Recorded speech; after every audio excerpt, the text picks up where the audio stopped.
અમારી માગણી એ છે કે કોઈ પણ ગરબા આયોજક પરધર્મીને મંડપ ડેકોરેશનનું કામ ના આપે.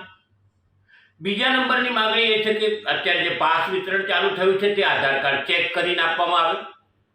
એમાં પણ પરધર્મીને આધાર પાસ ન જાય તેનું ધ્યાન રાખવામાં આવે. ત્રીજી વાત કે દીકરીઓની સુરક્ષાનો વિચાર કરે.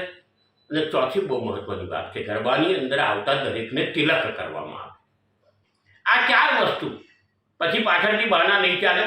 અમારી ચેતવણી છે અને અમારી માગણી છે, લાગણી છે, સમગ્ર સનાતન ધર્મના લોકોની માગણી છે કે આ રીતનું કાર્ય. અને પાંચમી બહુ જ મહત્વની વાત એ છે કે ગરબાની અંદર ફોક ડાન્સ એટલે કે ગરબાની અંદર લોક સંગીત વગાડવામાં આવે, ના કે ફિલ્મી ગીતો વગાડવામાં આવે.